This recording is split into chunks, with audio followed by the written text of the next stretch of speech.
ბევრი განყოფილებები იყო აქაც ამ კორპუსში ესე თქვა განთავსებული და აქ უშუალოდ ეს ტექნოლოგიური უბანი აქ იყო მოწყობილი. ისე როგორც თქვენ ნახეთ ალბათ მესამე სართულზე ის ჩვენი დიდი სუფთა ოთახი და ეს განყოფილება და მათ შორის ეს აი ამ სართულზე განთავსებული ტექნოლოგიური უბნები, დანადგარები, ხელსაწყოები და დღემდე აი მოყოლებული მე რო სტუდენტი ვიყავი და იქიდან მოყოლებული აი ამ ყველაფრის მომსწრე ვარ და შემსწრე 90-იანი წლებიდან მოყოლებული ეს ყველაფერი გვაქვს.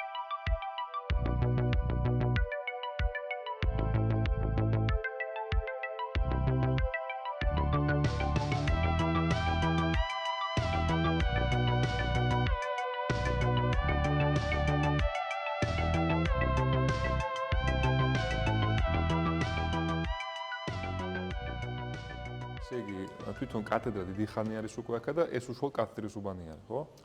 ეხლა უნივერსიტეტის ლაბორატორია ეს, მაგრამ რეალურად ეს ინსტიტუტი არის მიკრო და ნანოელექტრონიკისა, რომელსაც ეს ლაბორატორია ეგვიპტეში, სადაც გარკვეულ სამეცნიერო თემებზე მუშაობთ. ადრე იყო კათედრები, ფიზიკის კათედრები და ეხლა ამჟამად ეგრე აღარ არის პრინციპში. შესაბამისად, ეხლა ჩვენ ინსტიტუტს და თსეუს მემორანდუმის ხარჯზე ჩვენ აქ სტუდენტებს ვეხმარებით საბაკალავრო, სამაგისტრო და სადოქტორო თემების მომზადებაში, პლუს ამ ყველაფერს ინსტიტუტის თემებთან ერთად ვამუშავებთ იმ სამეცნიერო თემებს, ესე ვთქვათ რა. ანუ, როდესაც მიონი დაიშალა და გამოიყო 21 განყოფილება, თქვენი ნაწილი უკვე თსეუში იყო კარგად გამოვიდა. უკვე იყო, ხო, აქ უკვე იყო რაღაცა ნაწილი გადმოსული, როგორც მე ისტორიულად ვიცი ეს ამბავი. მოწელს გახდით სტუდენტი აქ, რომელ წლიდან? მე 97 წლიდან სტუდენტი ვარ. 1997-დან აქ ვარ. ბევრმა წელმა გაიარა მართალია, ხო, ბევრმა ადამიანმა გაიარა ამ ინსტიტუტში, ამ ლაბორატორიაში თავიანთი კვალი დატოვეს, როგორც მეცნიერო ისე ადამიანური რასაკვირველია და აი დღეს აქ ვართ ამ ინსტიტუტში, მიკრო და ნანოელექტრონიკის ინსტიტუტი ქვია უკვე და ვცდილობთ რაღაცების კეთებას, სტუდენტების დასაქმებას, გარკვეულწილად ხელის შეწყობა და ასე. თუმცა რა თქმა უნდა, ყველაფერს აქვს თავისი რაღაც პრობლემები. სადოქტორო მოწელიწადს გააკეთე. სადოქტორო გავაკეთე 2018-ში, 2018 წელს. აქ გავაკეთე უკვე ინსტიტუტის ბაზაზე, სტუდენტი როცა გავხდი, დოქტორანტი. გარკვეული პერიოდი დაჭირდა, იმიტომ რომ ადვილი არ იყო ინფარქტფაქტორიალის ჟურნალში სტატიის გამოქვეყნება, რაღაც ასეთი, ცოტა გაიწელა დროში, მაგრამ ესე შეწევნით გამოვიდა ის, რომ და დაიბეჭდა სტატიაც და სადოქტოროც გამოვიდა შესაბამისად. ხო. როგორც მესმის, ესე იგი, აქ მიახლოებით რამდენმა ახალგაზრდამ გაიარა აქ ასე ვთქვათ გზა, რამდენმა იშრომა აქ, აი ამბობთ რომ ადამიანი კვალი დატოვოს, აი ამაზე ვილაპარაკოთ. მე გავიხსენებდი მაგალითად 2000-იან წლებს, როცა აქ ლაბორატორიაში მე პირველად შემოვდგი ფეხი და ჩემი ასაკის ბიჭებმა და გოგოებმა, აქ დაახლოებით 10 მაინც ვიყავით ახალგაზრდა, აი აქ სადაც ახლა თქვენი მყოფებით ამ სივრცეში. გარკვეულ თემაზე მუშაობდით, ძალიან დუღდა აქ შრომა, ეს არის 2000-იანი წლები დაახლოებით, მე კიდე უფრო რაღაცნაირად მე ეს თემა დამთავრდა, რაღაცა მე შეიცვალა, ზოგი მე სხვა მიმართულებით წავიდნენ ეს ახალგაზრდები, შემოვრჩით მე მცირე რაოდენობა და დღესდღეობით პრინციპში 2 სტუდენტი გაყავს, როგორც ესეთი. ამ ხრივ ძალიან განვიცდით ამ პრობლემას, იმიტომ რომ გჭირდება ახალგაზრდები გჭირდება. ეს ჩვენთვის ძალიან მნიშვნელოვანი, იმიტომ რომ აი ხა თქვენ დაათვალიერებთ ჩვენს სამეცნიერო, ჩვენს მეცნიერთა აი ასაკს ნახავთ, ხო, იცით და ხედავთ კიდევაც გჭირდება გაახალგაზრდაობა, გჭირდება ახალი სისხლი, გჭირდება განახლება ბევრი რამის. და მათი გამოცდილება, ვინც ახლა ჩვენთან ინსტიტუტში მუშაობენ, ძალიან მნიშვნელოვანი. ამის აღდგენა, ამისი უბრალოდ კომპიუტერში წაიკითხო, ეგრე არ ხდება. აქ სხვა გამოცდილებაზეა საუბარი. კომპიუტერში შეიძლება სხვა რაღაც წაიკითხო, წიგნში ამოიკითხო რაღაც, მაგრამ გამოცდილებას ეს ადვილად ვერ მიიღებ. ეს ძალიან მნიშვნელოვანია და ამას დავდობთ გარკვეულწილად. ეხლა გვიხარია ეს 2 სტუდენტი ჩვენთან რომ არის, რომ აი ეს ცოდნა, ეს გამოცდილება რომ გადაეცეს მათ, რომ გაგრძელდეს მე რაღაცა ეტაპზე. ხვდებით და რა ვიცი, აი თან გვიხარია რომ ყავს 2 და თან იმასაც გამიცდო ცოტაა 2, იმიტომ რომ აქ იმდენი ვარ თუ თითოეულს რაღაცა ცოდნის მიცემა შეგვიძლია ამ ახალგაზრდებისათვის და შესაბამისად თუ პირობები ისე წავა რომ უფრო მეტი ვიყოლიოთ, ძალიან მაგარი იქნებოდა. აი ახალგაზრდების მოზიდვის თვალსაზრისით, ხო? რა დაბრკოლებები არის მთავარი და ამ დაბრკოლებების გამკვლევის გზას როგორ ხედავთ? სახელმწიფოს მხრიდან, თუ ინსტიტუტის მხრიდან, თუ თქვენი მხრიდან, თუ საზოგადოების მხრიდანაც თუნდაც? ხო, აი ხა ინსტიტუტის მხრიდან ჩვენი დირექტორი ბატონი ამიან ყველაფერს აკეთებს, რომ ახალგაზრდები მოიზიდოს. ეს ვერ შველი საქმეს, იმიტომ რომ მათ მოზიდვას, როგორც არ უნდა ვთქვათ, ფინანსები წყვეტს მაინც. არ არის ისეთი ფინანსები ხა ინსტიტუტში, რომ ჩვენ სტუდენტი აქ გავაჩეროთ, კაი გაგებით იმ ხრივ, რომ ვინც მოდიოდა დაუშვათ აი ამ წლების განმავლობაში სტუდენტი 1 წელი, 2 წელი მაქსიმუმ და მე უკვე სხვაგან პოულობდა გასაკანს თავისი განვითარებისთვის სხვაგან ხედავდა უკვე ასპარესს და შესაბამისად იქით იუწევდათ გული და იქით მიდიოდნენ რა და ჩვენ გვიჭირდა, იმიტომ რომ ხელფასის თვალსაზრისით, ანუ ფინანსური დაინტერესება ძალიან დაბალი არის. ვერაფრით ვერ დავაინტერესებთ ახალგაზრდას. არ ვიცი ახლა როგორ შევადარო სულ ამოფრთხოვნებ პირად საუბრებში, რომ ავტობუსის გამცილებელს აქვს დაახლოებით მე გეტყვი 6-7 ჯერ მეტი ხელფასი, ვიდრე აქ ნებისმიერ სტუდენტი რომ მოვიყვანოთ. აი თქვენ როგორ დაიჯერებთ ამ სიტუაციას, რომ ეს მართლა ესეა. და ეს ძალიან დიდი პრობლემაა რა. აქ რო იყოს აი განსხვავებული მიდგომა ფინანსირების, თქვენ აქ ტევას ვერ ნახავთ ალბათ სტუდენტების. დაინტერესებული ბევრი იქნება დამერწმუნდეთ, მაგრამ რა ქნას ფინანსური ამბავი როგორ მოიგვარო სტუდენტმა, ახალგაზრდა ცხოვრება უნდა, რაღაცას უნდა მოეჭიდოს, ხო, როგორ საწყობა უნდა. ოჯახის საწყობა უნდა, ყველანი ესე არა ვართ, ასე მოვდივართ და ეს გვაფერხებს. ეს ერთ-ერთი ძირითადი დამაბრკოლებელი არის. პირდაპირ გეტყვით, რომ ახალგაზრდა ნაკლები ყავს ახალგაზრდები. გვჭირდება მეტი ფინანსირება ამ მიმართულებით ახალგაზრდები უფრო მეტი მოვიყვანოთ. ეს ერთი არის უშუალოდ რომ მოვიდნენ და დარჩნენ. მაგრამ ალბათ მეორე მომენტი ისიც არის, რომ ფართო საზოგადოებაში, ზოგადად ნახევარგამტარების თემატიკა, თუ იგივე თქვენი სპეციფიკა, რაც არის მაგნეტრონები, თუ დატანების გაკეთება, თუ ესეთი რაღაცეები, ის ფაქტი თუნდაც რომ ეს ყველაფერი აქ არსებობს და ეს ყველაფერი აქ არის რეალურად და მიდის საქართველოში ამაზე მუშაობა, ფართო საზოგადოებისთვის არაა ცნობილი. მეც მაგალითად გავიგე ამის შესახებ, არც თუ ისე დიდი ხნის წინ და ჩემთვის აღმოჩენა იყო მართლა საქართველოში ეს არის დღესდღეობით. აი სკოლის დონეზე თუ დასაწყის საუნივერსიტეტო დონეზეც კი რაღაცა ფართო მასშტაბიანი საინფორმაციო კამპანიები, რომ ეს გამჟღავნდეს, რომ თუნდაც ნაკადი ადამიანებს, რომელსაც იციან, რომ ეს არსებობს, რომ გაიზარდოს, ეს სამდღად მნიშვნელოვანი არის თქვენი აზრით. ხო, ეს კაი თემას შეეხეთ ნამდვილად და ძალიან ახლობელს პირადად ჩემთვის, იმიტომ რომ სკოლასთანაც ვარ დაკავშირებული, სკოლაში ვასწავლი, სხვათა შორის სოფლის სკოლაში ვასწავლი, წინწყაროს საჯარო სკოლაში და მე მქონდა შოთა რუსთაველის სამეცნიერო ფენდის დაფინანსებით გრანტი, იოსებ, თუ შეიძლება. და ისა აქ მე მოსწავლეები 4 დღე დამყავდა, შესაბამისად, მათ გავაცანით, ეს პოპულარობა გაუწიეთ ამ ტექნოლოგიებს, მეცნიერებას, ძალიან კმაყოფილნი იყვნენ ბავშვები, დღემდე იხსენებენ ამ რა კარგი იყო მას, რომ იქ ვიყავით, რა კარგი იყო ესენი რაღაცები გვანახეთ, რაღაც ესეთი, ძალიან მნიშვნელოვანი იყო და პროდუქტიულიც. მე გავთამამდები და ვიტყვი, რომ ეხა იქ როცა მოსწავლეებს მე ფიზიკა თუ მათემატიკა ვასწავლი და გადავცემ ცოდნას და სხვა რამე თან თვალი მიჭირავს ვინმეს აღმოჩენაზე იქ რომ რამე იყოს და აქ გამოგვადგეს სამეცნიეროში და არიან ასეთები დამიჯერეთ არიან მართლა არიან ესეთი ამოსარჩევი ბავშვები მართლა არიან რომლებსაც ინტერესიც აქვს სხვათა შორის ძალიან დიდი ინტერესიც ასეთი სფეროებისადმი და ისეთი ბავშვები რომელსაც ეხლა ჩვენი ტექნოლოგია ისეთი რამაა ხელიც უნდა უჭირდეს რამისგან და გონებაც ესეთები არიან ამოსარჩევად და ბევრმა ჩემი და საერთოდ ამ ლაბორატორიის ხილვის და იმის შემდგომ კი მიიღეს რაღაცები შეცვალეს მიმართულებებით თავიანთი მომავალში განათლების მხრივ და რა ვიცი იმედი მაქვს რომ პოპულარიზაცია თუ უფრო გაიზრდება რაღაცა მიმართულებით რაღაცა კუთხით ხო რაღაცა არ ვიცი რაღაცა ინფორმაციო ის რო იყოს რა ქვია უფრო მეტი ინფორმაციის მიწოდება მოსწავლეებისათვის შესაბამისად უფრო ინტერესი მე უმაღლესი განათლებისადმიც ამ მიმართულებით დიდი იქნებოდა რა. არიან კი ამ ნიჭიერი ახალგაზრდების ამორჩევა შეიძლება და მათი დაინტერესება ამ სფეროთი, ტექნოლოგიებით, მეცნიერებით ზოგადად მარტო ფუნდამენტურით არა გამოყენებითი მეცნიერების თვალსაზრისითაც და რა ვიცი, ძალისხმევა არის აქეთკენ მისამართი, რომ ახალგაზრდები ამ სფეროთი დავაინტერესოთ ნამდვილად კი. და მე რასაც ვხედები, ერთი მოწყობილობა როგორც ასეთი არის ალბათ, რომ ახალგაზრდები რომელიც მოდიან ინტერესდებიან, რო ვერ ხედავენ კარიერულ პროსპექტს, რომ აქ ანაზღაურება შეიძლება ქონდეს შესაბამისი, მიდიან დავშვათ პროგრამირებაში, ან სხვა რაღაცა სფეროებსაც, ტექნიკური ცოდნა დავშვათ საჭირო, მაგრამ რეალურად უფრო ხელმისაწვდომია კარიერული თვალსაზრისით. მართლაც ამბობთ, კი, ეგრე არის. მეტწილად ასია, დიახ.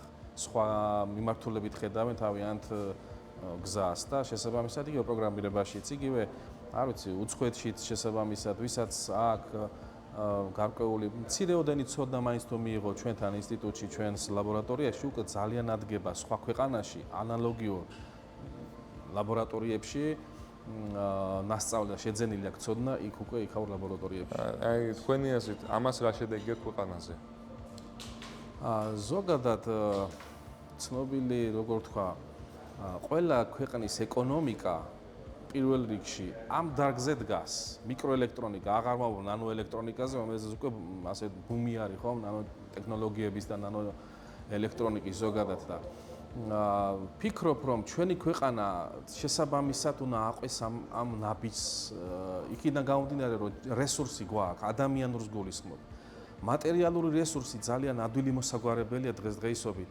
წეგან საუბრობდით და ძალიან ადვილია იმ მხრივ, რომ ფინანსირების შემთხვევაში ამის მოგვარება ძალიან სწრაფად შეიძლება. იგივე ტექნოლოგიური ახალი ხელსაწყოების, გამზომი ხელსაწყოების, აი ამ თქვენ ჩვენს ინსტიტუტში ნახეთ ასაკიანი, მხცოვანი ადამიანები, მეცნიერები, რომელსაც დიდი გამოცდილება აქვს და მათი გადაცემა კიდე ახალგაზრდებისადმი ამ ცოდნისა იქნება ძალიან მნიშვნელოვანი და საქმისადმი, არ ვიცი, აი წინვალე რო იტყვიან რა და ქვეყანა ამ ხრივ ბევრს მოიგებს. ქვეყანა ბევრს მოიგებს, იმიტომ რომ ამ დარგის განვითარება პირდაპირ ეკონომიკაზე უნდა აისახოს წესდარიგით.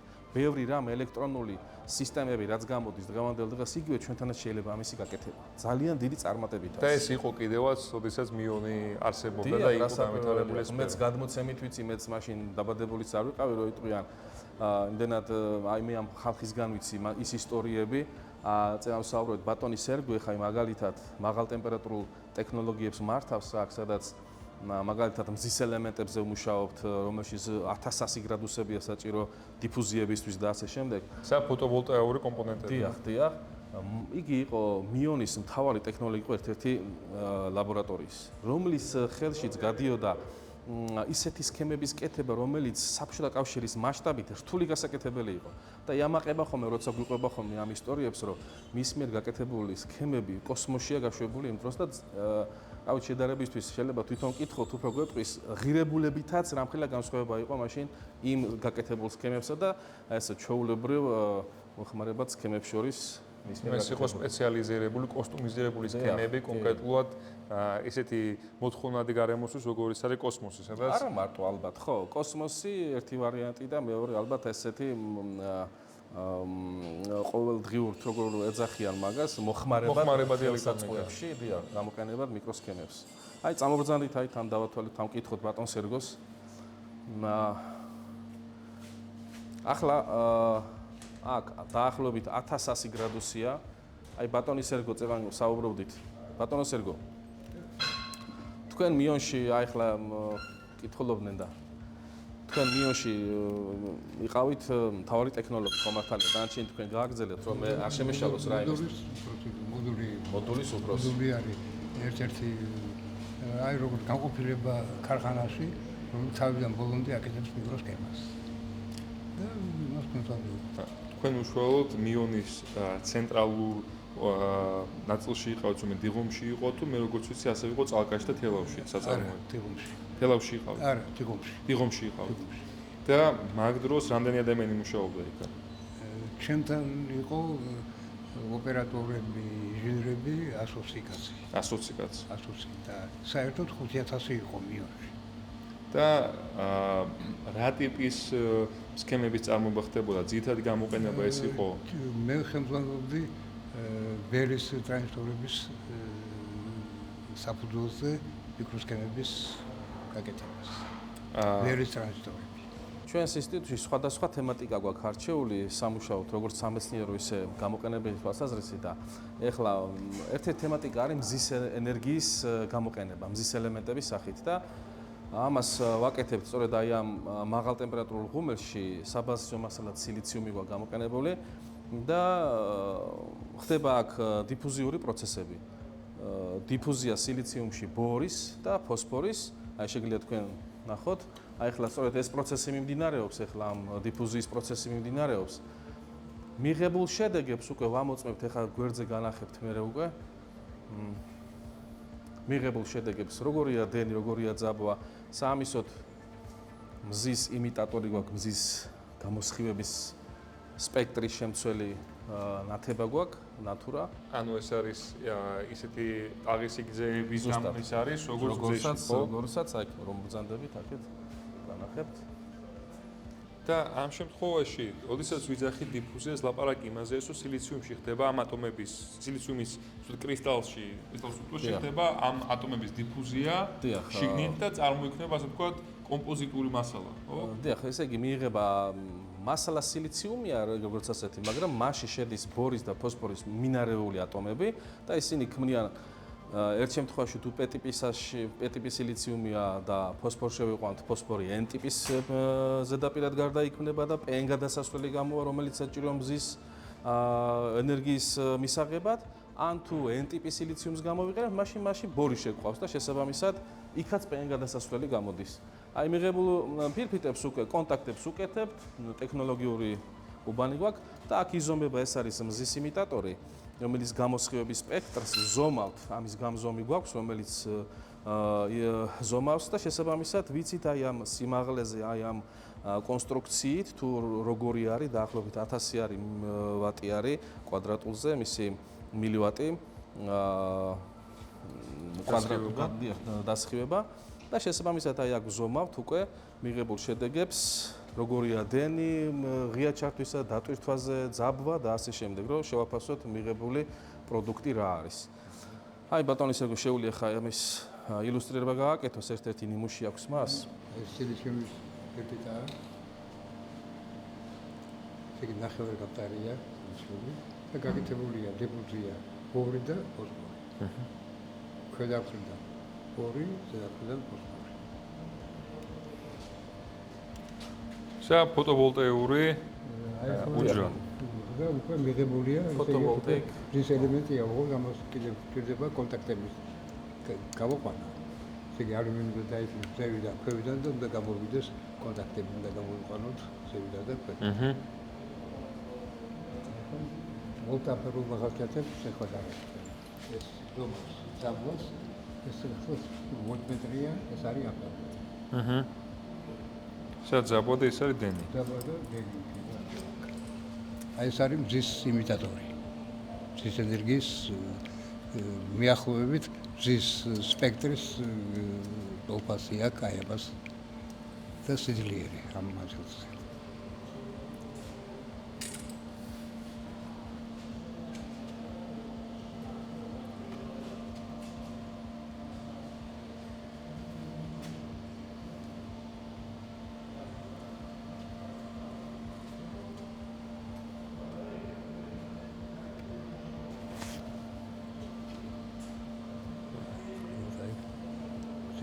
მოგცა დენი. აი რომ გადავხარო და დენი. ვარდება. ხო, შემოდელი ჩემს ხელი, ხო? ძაბვა არ არის, მაგრამ როგორც კი მე ხელს მოვხსნი და სინათლე დაეცემა. ავარდა. ეხლა შევყობ და ისევ დავარდება. აი ეს ზუსტად ის პრინციპი, როგორ მუშაობს მზის ელემენტი. სიგრძოს შუქის ენერგია გადაყავს ელექტრულ ენერგიაში. და ეს არის მიღებული აი ღუმელში. შემოდელი. შესაბამისად ჩვენ შეგვიძლია აქ ამ ინსტიტუტში გაკეთება პროტოტიპული ნიმუშის თუნდაც მზის პანელებისა. შესაბამისად შესაძლებელი არის ამათი წარმოება იმ ცოდნით და იმ კადრების გამოსვლებით, რომელიც დარჩენილი არის და არის აქ მიკრო და ნანოელექტრონიკის ინსტიტუტში. შეგვიძლია გავაგრძელოთ მას ჩვენი ექსკურსია. ამ ოთახში უკვე განლაგებულია ტექნოლოგიური ოთახია, სადაც ვაკუუმური დაფენის დანადგარებია განლაგებული, აბსოლუტურად სულ ყველა არის განკუთვნილი ვაკუუმური გარემოში, ანუ უჰაერო სივრცეში გარკვეული თხელი ფირების მიღებისათვის.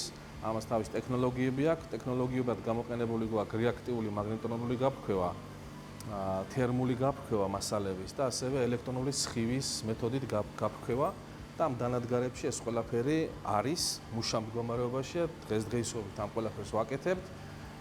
თხელი ფირების მიღება, როგორიც არის მეტალები, დიელექტრიკები, ნახევარგამტარები, რეაქტიული მაგნიტონული გაფრქვევის სინთეზური მასალები, როგორიც არის მაგალითად ოქსიდები, ნიტრიდები, ყველა ეს მასალა, ეს ისეთი რამ, რომელიც საშენი მასალაა გარკვეული რაღაცა სტრუქტურების.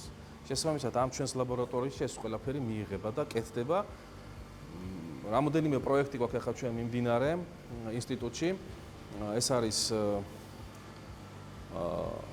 ფართოზონოვანი ნახევარგამტარები, რომლებიც ესეთი პოპულარულია დღესდღეობით. მათი კვლევა ერთ-ერთი წარმომადგენელია გალიუმის ნიტრიდი, რომელზეც, რა ვიცი, მისი გამოყენების სფერო არის უზარმაზარი და ფართო. გალიუმ ნაიტრაიდ, გალიუმის ნიტრიდი და გალიუმის ოქსიდი. ეს უფრო ultra wide band gap მატერიალია. შესაბამისად, ამ ტექნოლოგიებს და ამ მეთოდიკებს ჩვენ აქ ვამუშავებთ და გვაქვს გარკვეული შედეგები, გვაქვს მიღწევები, რომელიც უკვე ასახულია სტატიებში, საკონფერენციო მასალებში და ასე შემდეგ პროექტებში კიდევ რა თქმა უნდა. რა ვიცი, ახლა შეგვიძლია ჩვენ დავათვალიეროთ და უშუალოდ ვნახოთ თუ გინდა ტექნოლოგიურად უგრუმიდის ეს პროცესები. დანარჩენი, ხო, ესე იგი,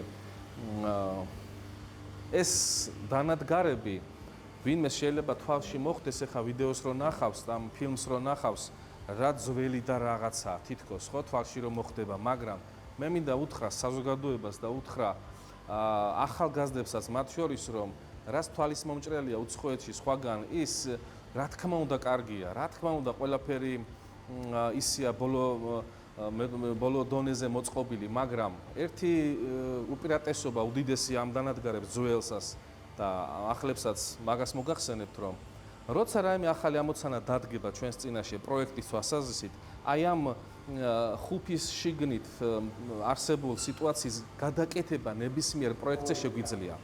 თანამედროვე ხელსაწყოებში ეს ცოტა შეზღუდვა არის, იმიტომ რომ ყველაფერი არის კომპიუტერიზირებული, პროგრამული, პატარა დეტალის გადაადგილება და მთელი პროგრამის შეარევა ერთი ხდება ხოლმე. ამიტომ გარკვეულწილად ამით კი არ იმას ვამბობ, რომ ის ვაკნინებ რამეთი არა, მაგრამ მოხერხებულია, ძალიან ფლექსიბელია ესე ვთქვათ, ძალიან ჩვენს პროექტებზე, ჩვენს იდეებზე მოწყობილი დანადგარებია, ესე რომ ავხსნა და გამმარტო სიტუაცია. რეალურად რას თქვენ გაქვთ, ეს არის ტექნოლოგიური დამოუკიდებლობა. იმიტომ რომ გაგაჩნიათ საშუალება, რომ დაამოდიფიციოთ ეს, ასე ვთქვათ, პროგრამული არევების გარეშე, რაც თანამედროვე აპარატურას ახასიათებს, თქვენ გაქვთ მეტი თავისუფლება, რომ მოარგოთ და შესაბამისად რეალურად არ ახართ დამოკიდებული წარმოებულზე. მე იმასაც ვიტყვი, რომ პროგრამული უზრუნველყოფა აუცილებელია და მაგალითად იმას მოვიყვანდი, რომ ჩვენ გვჭირდება მაგალითად ზუსტის კონტროლის მექანიზმები.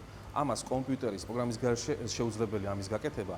ამის დანაკლის განვიცდით, კი ამას აუცილებლად ვიტყვი, იმიტომ რომ იმისათვის რომ შენ განმეორებადი პროცესი ქონდეს, რაცა ტექნოლოგიას აკეთებ, ახლა არ უნდა ვიყოთ ზაფხულ-ზამთარზე დამოკიდებული პირობითად, ხო?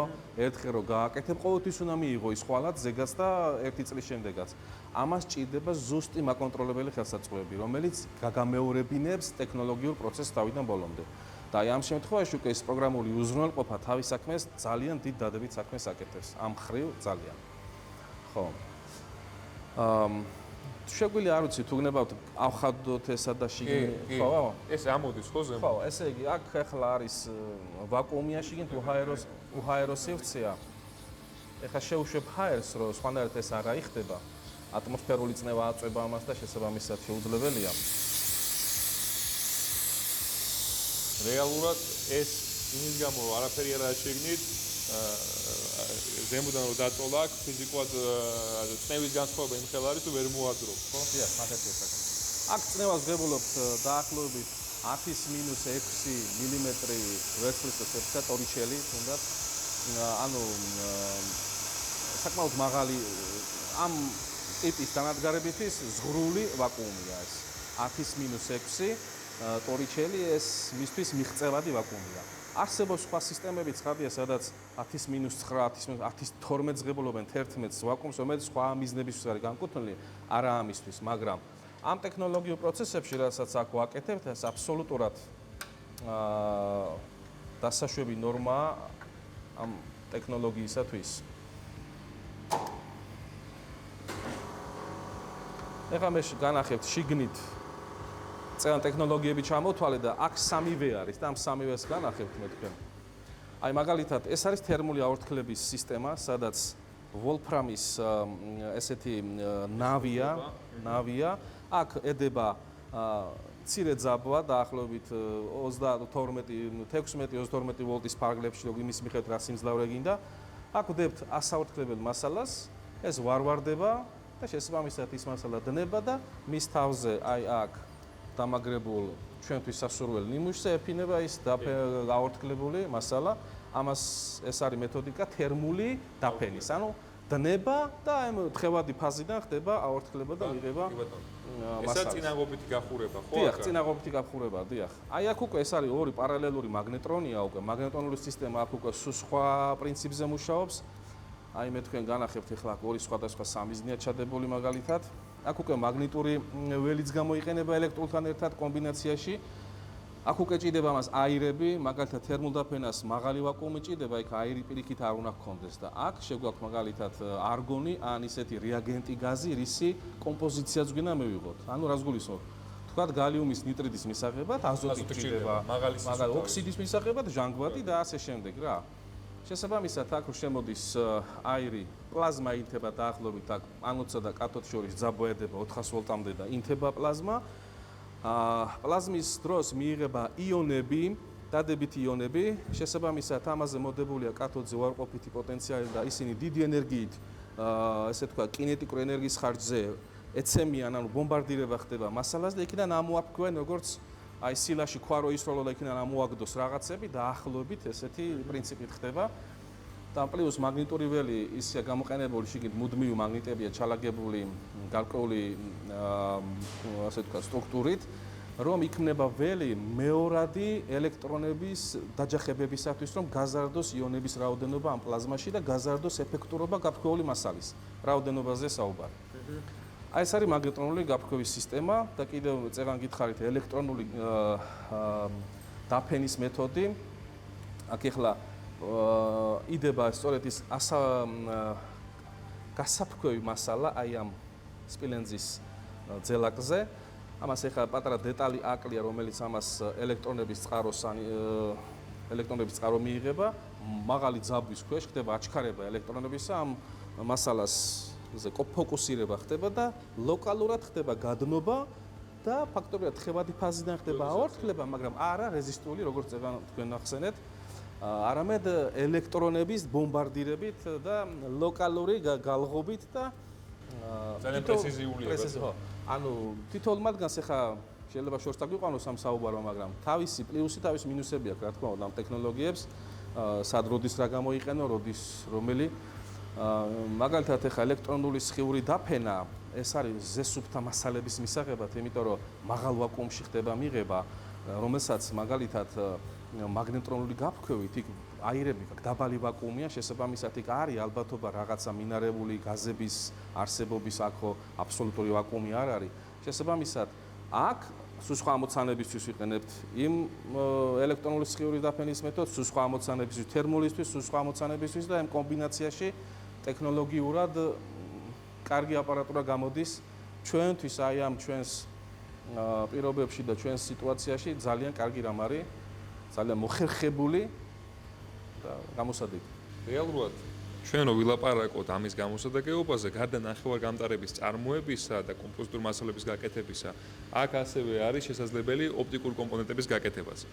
როდესაც ჩვენ ვაკეთებთ ინტერფერენციულ ფილტრებს, ან ვაკეთებთ დაუშვათ სარკეებს. ჩვენ გვჭირდება, რომ დავაფინოთ თხელი ფენა დიელექტრიკისა, რომელიც ეს ფენა კომბინაციურად და სხვა სისქეებისა და სხვა გატეხვის ინდექსებისა გვაძლევს ეფექტს იმისაო სინათლე გარდატეხვა ხდება სპეციფიურად.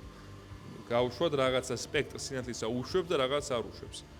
მაგალითად ინფრაწითელი კამერები, ფუსტოთერმული კამერები, სპეციალურად ისეთ ფილდს შეიცავს თავიანთ ზედაპირზე, რომელიც მხოლოდ და მხოლოდ ატარებს იმ დიაპაზონის ინფრაწითელს, რომელშიც არის თერმული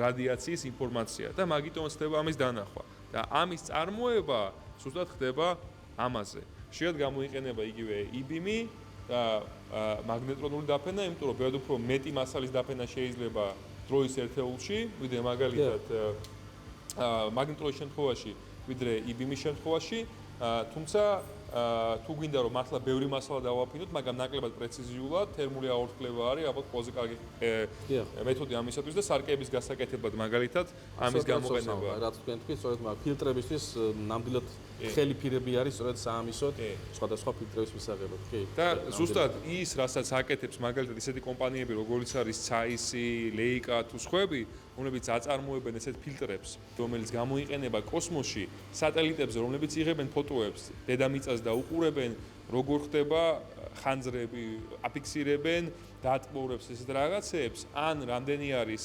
სცენარეულობა რაღაც რეგიონში, ისინი უყურებენ სინათლის სპეციფიურ სპექტრს, რომელსაც შთანთქავს ან ირეკლავს რაღაცა მასალა, მაგალითად სცენარე, ან მაგალითად ხანძარი თერმულ რადიაციას ასხივებს, ხო, იმიტომ რომ რეალურად ჩვენ სიტყვასაც გზნობთ, ეს არის თერმული რადიაციის გამოსხივება.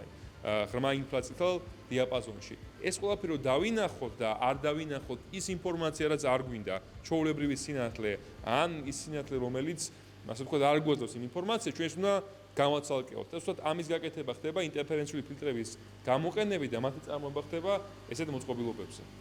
სხვადასხვაის რო შევამჩნიოთ ახლა, აქაც დავინახავთ, რომ არის ესეთი თხელი ფენების ინტერფერენციული ეფექტი. იმის გამო არის, რომ აქ არის ამ ალბათ დიელექტრიკების ან შეიძლება ნახევარგამტარული მასალების პატარ-პატარა ფენები, რომლებიც იძლევიან იმას, რომ სინათლის სხვადასხვა ტალღის სიგრძეები განსხვავებულად ირეკლება და განსხვავებულად კომბინირდება და ეს განსხვავებები ფერებში არის ზუსტად განსხვავებები სისქეებში ამ დაფენებისა. მე შემიძლია განახოთ ხელი ფირის საფირზე დაფენილი გალიუმის ნიტრიდი, რომელიც თქვენ როგორ ბრძანეთ ფილტრებისთვის იდეალური ვარიანტია, მაგრამ ნუ გალიანის სხვა მიზნებისთვის გამოიყენება გალიუმის ნიტრიდი.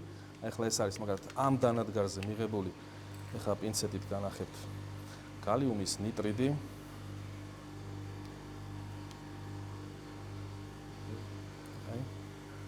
არც ეს კამერა როგორ დააფიქსირებს. ეხლა მაგალითად ეს ატარებს სინათლეს სავარაუდოდ ეს ატარებს სინათლეს 500-დან 600. არა, უფრო დაბალი. დაახლოებით 365 ნანომეტრიდან ატარებს უკვე სინათლეს. მანამდე შთანთქავს ყველაფერს. ოკეი. ანუ ლურჯი და ულტრაისფერი მინიმალურად გადის ამაში. ახლოს ულტრაისფერი და ღრმა ულტრაისფერს შთანთქავს. 365 ნანომეტრიდან უკვე გაშვებას იწყებს სინათლის ესეთი ეს მასალა ასეთი თვისების მატარებელია. გალიუმის ნიტრიდი იმიტომ რომ აკრძალული ზონა აქვს 3.4 ელექტრონვოლტი და შესაბამისად 365 ნანომეტრზე აქვს შთანთქმის ის მინიმუმი, სადაც ყველაფერს შთანთქავს და მერე უკვე უშვებს 365-დან ყველანაირ ტალღის სიგრძეს. ფილტრების, ესეთი ინტერფერენციული ფილტრების ესეთი თვისება რაც არის, ის არის, რომ გააჩნია სინათლის დაცემის კუთხეს სპექტრს, რომელსაც ატარებენ, იცვლება, გადაადგილდება პატარაზე. განესის ეგრეთ წოდებული blue shifts. ჩვენ რომ მივანახოთ მაგალითად ულტრაისფერი, ეს 45 გრადუსზე გავიყვანოთ, რაღაცას უფრო მეტად გაატარებს. ის ფაქტი, რომ ამის გაკეთება შესაძლებელი არის აქ თესეულში და ეს ამის სპეციალისტები არიან საქართველოში, ეს იმასე მეტყველებს, რომ ჩვენ მოახერხეთ შეგვენარჩუნებინა ცოდნის და გამოცდილების და კიდევაც ნაწილობრივ ტექნიკური ბაზაც, რომელიც შეიძლება გახდეს ფუნდამენტი და ბაზა იმისათვის, რომ ზემოდან სხვა ტექნოლოგიური ინდუსტრიები, რომელსაც აქვს დიდი ეკონომიკური პერსპექტივა, დაშენდეს საქართველოში, როგორიცაა ოპტიკური წარმოება, როგორიცაა ნახევარგამტარული წარმოება. ყველაფერი ეს იგება იმაზე, რომ არის ცოდნა და გამოცდილება და პირველ რიგში ადამიანები, რომლებსაც ეს ყველაფერი აქამდე მოიყვანეს და შეინარჩუნეს. დანარჩენი ეს ტექნოლოგიური დანადგარებიც მაგ პრინციპზეა აწყობილი, ახლა ყველგან პროცესი მიმდინარეობს. სხვადასხვა დანადგარი ემსახურება სხვადასხვა პროექტს, ერთ დანადგარში არ იყოს თავმოყრილი ყველაფერი, მაგალითად წინ გალიუმის ნიტრიდი ვახსენე და გალიუმის ოქსიდი და ნიტრიდი თქვენთან მაინც და მაინც ვერ ძმაკაცობენ და მეგობრობენ, ამიტომ შესაბამისად სხვა კამერაში ხდება მათი მიღება და დანარჩენი ესე იმის მიხედვით რა ამოცანა გვაქვს ვიყენებთ ამ ტექნოლოგიურ ყველა მუშა მდგომარეობაში ანუ ერთი ეს ფრანგული რომელიც ახლა დროებით გამოსული ამ წვავიდან და ვცდილობთ რომ ავამუშავოთ. ეს კიდე არიან აკაური მასკოტები, რომლებიც კარგი დაფენის პროცესს ხელს უწყობენ. ეს თქვენ მკითხეთ ახალგაზრდები როდის იყვნენ და ვინ იყვნენ და როგორ. და აი სწორედ იმ პერიოდში, როცა ჩვენ მოვედით, მაშინდელი ფოტოებია ეს. აი რივალდო როდინდელია, რივალდო. ცოტა შორის ეს გადაღებული არის კამერით, საუდოდ CMOS-ის ტიპის დეტექტორით, რომელიც იწარმოება აი ამის თუ შეარსებული ტექნოლოგიებით.